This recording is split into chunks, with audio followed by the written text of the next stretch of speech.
Hi అండి, welcome to అనకస్మం kitchen and vlogs. ఈరోజు నేను మీకు ప్లేస్ చూపిస్తానండి. దేవి చౌక్ నుంచి మనం రైట్ సైడ్ వెళ్ళాలండి. సో అలా స్ట్రైట్కి వెళ్తే ఇక్కడ మనకి ఓ మంచి ప్లేస్ వస్తుందండి. సో ఇది మాత్రం ప్రమోషన్ కాదండి, జస్ట్ ఈ ప్లేస్ నాకు నచ్చి నేను వీడియో తీశాను.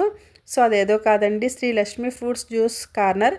సో ఓన్లీ ఇక్కడ మేము జ్యూస్ 2 టైప్స్ తీసుకున్నామండి. ఒకటి చాక్లెట్ ఫ్లేవర్, ఒకటేమో పిస్తా అండి. రెండు కూడా జ్యూస్ కన్నా ఎక్కువ డ్రై ఫ్రూట్సే ఉన్నాయండి. నిజంగా వీళ్ళకి నేను అనుకోవడం అయితే డ్రై ఫ్రూట్స్ చాలా కాస్ట్ ఎక్కువ, బట్ వీళ్ళకి వర్త్ అంటే వీళ్ళకి ఎందరో ఏమన్నా మార్జిన్ ఉంటుందని డౌట్ వచ్చింది నాకు.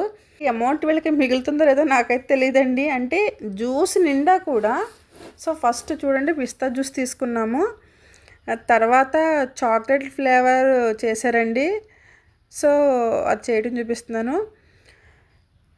సో నిజంగా అండి, కానీ ఒకటేనండి మైనస్, అక్కడ ఈగలవి కొంచెం ఎక్కువగానే ఉన్నాయి. బట్ ఫైనల్గా అయితే జ్యూస్ మాత్రం సూపర్ టేస్ట్ ఉందండి. సో చూసారా డ్రై ఫ్రూట్స్ ఎలా ఉన్నాయో. సో రెండు కూడా ఫ్లేవర్స్ బాగున్నాయి. మేమైతే బాగా ఎంజాయ్ చేసామండి. ఓకే అండి, మీకు ఎవరికైనా ప్లేస్ తెలిస్తే కామెంట్ చేయండి. Thank you.